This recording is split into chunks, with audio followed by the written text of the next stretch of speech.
En febrero de 2004, una película filmada íntegramente en arameo, latín y hebreo se estrenó en cines de todo el mundo.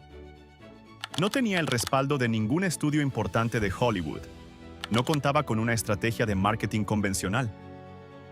Y su director la había financiado con $30 millones de su propio bolsillo.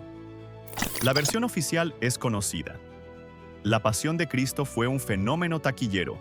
Recaudó más de $612 millones a nivel global y se convirtió en la película independiente más exitosa de la historia. Fuente: Box Office Mojo. Pero cuando Mel Gibson se sentó frente a Joe Rogan en su podcast, un entrevistador que ha conversado con expresidentes, veteranos de guerra, científicos y denunciantes de todo tipo, algo cambió en la sala. No fue un efecto dramático ni una puesta en escena. Fue silencio. Rogan, un hombre entrenado para mantener el control de cualquier conversación, se quedó visiblemente alterado. Y lo que surgió durante esas horas no fue simplemente una anécdota de Hollywood. Fue un testimonio sobre resistencia sistemática, eventos inexplicables durante el rodaje y la advertencia directa que Gibson le hizo a su actor principal antes de comenzar a filmar. Si aceptas este papel, puede que nunca vuelvas a trabajar. La pregunta que queda no es qué dijo Gibson. La pregunta es por qué estas cosas rara vez se dicen en público. Si este tipo de análisis te interesa, donde no repetimos titulares, sino que desarmamos lo que hay debajo, quédate. Este canal está hecho para eso. Para entender la reacción de Rogan, hay que entender primero la intención detrás de la película. Gibson no concibió La Pasión de Cristo como un producto comercial, ni como una adaptación bíblica al estilo de las grandes producciones que Hollywood ha hecho durante décadas. Su objetivo era algo estructuralmente diferente: recrear las últimas 12 horas de la vida de Jesús con una densidad teológica e histórica que ningún estudio hubiera aprobado bajo las reglas convencionales de la industria. Para lograrlo, Gibson no se limitó a los 4 evangelios canónicos. Se apoyó también en las visiones de la beata Anna Catalina Emmerich, una mística católica alemana del siglo XIX, cuyos escritos, publicados en 1833 bajo el título La dolorosa pasión de nuestro Señor Jesucristo, describen con un nivel de detalle extraordinario los eventos de la crucifixión. Fuente: Biblioteca Vaticana, ediciones de Emmerich, 1833. Esos textos proporcionaron capas de simbolismo y escenas que no aparecen en las escrituras convencionales, incluyendo la representación de figuras demoníacas, secuencias de sufrimiento prolongado y una atmósfera que oscila entre lo histórico y lo visionario. Y luego estaba la decisión del idioma. Gibson insistió en que todos los diálogos se filmaran en arameo reconstruido, latín y hebreo, sin inglés y sin concesiones comerciales. Inicialmente se negó incluso a incluir subtítulos, aunque eventualmente cedió. Fuente: Entrevistas con Gibson, The Guardian, 2004. Esa decisión, por sí sola, eliminaba cualquier modelo de predicción que un estudio pudiera aplicar. No había precedentes.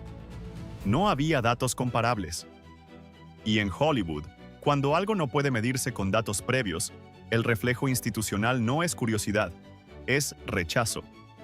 La industria cinematográfica no opera sobre instinto, opera sobre modelos predictivos. Los estudios evalúan cada proyecto a través de filtros de riesgo: audiencia proyectada, sensibilidad temática, potencial de controversia, demografía de consumo. Según múltiples reportes de la época, Variety, Hollywood Reporter, 2003 a 2004, cuando Gibson presentó el proyecto a distintos estudios, la respuesta fue consistente. No directamente hostil, pero sí calculadamente evasiva. Las narrativas cristianas, especialmente las de corte tradicional e intenso, estaban catalogadas internamente como proyectos de nicho, políticamente sensibles y comercialmente inciertos. Gibson describió un patrón: películas que exploran otras tradiciones espirituales recibían respaldo institucional sólido. Pero cuando se trataba de una representación cruda y sin filtros de la fe cristiana, el mecanismo cambiaba. No era necesariamente ideología, Era un cálculo industrial que se retroalimentaba. Gibson rompió ese ciclo de la forma más directa posible. Invirtió $30 millones de su patrimonio personal, contrató a su equipo, eligió los estudios Cinecittà en Roma y las locaciones de Matera, en el sur de Italia, como escenarios principales. Y filmó la película que quería filmar. El resultado demolió cada proyección que la industria había generado. Más de $600 millones en taquilla mundial, con Gibson recaudando personalmente más de 300 millones según Forbes, 2004. La audiencia que supuestamente no existía llenó salas durante semanas. Dicho de otro modo, no era que la gente no quisiera ver esa película. Era que el sistema había decidido que no la querrían. Y Gibson demostró que estaban equivocados. Pero lo más inquietante de esta historia no ocurrió en salas de juntas ni oficinas de ejecutivos. Ocurrió durante el rodaje. Antes de continuar, déjame preguntarte, ¿crees que las condiciones extremas de una producción pueden influir psicológicamente en los actores? ¿O incluso afectarlos de maneras más allá de lo profesional? Y si este análisis te aporta algo, deja tu like. Así más personas pueden acceder a estas conversaciones. Los testimonios del set de La Pasión de Cristo no encajan en la categoría de anécdotas habituales de rodaje. Son relatos que, independientemente de la interpretación que cada persona les dé, resultan difíciles de ignorar. Jim Caviezel, el actor que interpretó a Jesús, fue alcanzado por un rayo durante el rodaje, no una sino 2 veces. Según entrevistas de Caviezel con la cadena TVN, 2004 a 2005, el impacto ocurrió durante la filmación del Sermón de la Montaña y nuevamente durante la crucifixión. El asistente de dirección, Gian Michelini, también fue alcanzado por un rayo en 2 ocasiones distintas. Fuente: entrevistas publicadas en Hollywood Reporter, 2004. Caviezel sufrió además dislocación de un hombro, hipotermia severa, neumonía y una herida de 14 pulgadas causada por un actor que interpretaba a un soldado romano durante la flagelación. La cruz de 60 kilos cayó sobre su cabeza durante una toma, provocando que se mordiera la lengua con tal fuerza que necesitó atención médica inmediata. Desde un punto de vista técnico, las condiciones de rodaje estaban diseñadas para ser extremas. Gibson buscaba autenticidad visceral, exposición real al frío, peso físico real en el Vía Crucis, mínimo uso de protecciones artificiales. Eso incrementa el realismo, pero también el riesgo. A nivel psicológico, existe un fenómeno documentado llamado entorno de sugestionabilidad elevada. Fuente: Journal of Applied Psychology, 2012. Cuando un grupo de personas trabaja semanas bajo estrés físico extremo, representando sufrimiento profundo, y sostienen creencias espirituales intensas, los eventos no se procesan como incidentes aislados, sino como señales con significado. Eso es precisamente lo que ocurrió. Las lesiones, los rayos y el agotamiento se filtraron a través de un lente que amplificaba el significado. Para parte del equipo, no eran accidentes, eran algo más. Varios miembros del reparto reportaron transformaciones personales durante y después del rodaje. Según entrevistas posteriores, al menos un actor que interpretaba a un soldado romano experimentó lo que describió como una conversión espiritual. Caviezel declaró que la experiencia alteró fundamentalmente su relación con su fe. First Baptist Church, Orlando, 2005. La advertencia de Gibson fue clara. Interpretar a Jesús podría tener consecuencias profesionales permanentes. Según reportes de The Guardian, 2011, Caviezel fue marginado por la industria tras el estreno. Bryan Singer consideró a Caviezel para Superman, pero descartó la idea argumentando: «No quieres que Jesús interprete a Superman». Si la resistencia fue real, si los eventos del rodaje fueron extraordinarios y si las consecuencias profesionales fueron concretas, ¿por qué la película no solo sobrevivió sino que se convirtió en un fenómeno cultural que sigue generando discusión más de 2 décadas después? La respuesta está en un factor que la mayoría pasa por alto: narración impulsada por convicción.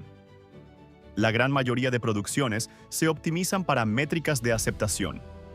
Pruebas con grupos focales, ajuste de escenas, suavización de elementos incómodos. Gibson hizo lo opuesto. No optimizó para aprobación. Construyó la película sobre la idea de que la historia tenía un valor intrínseco.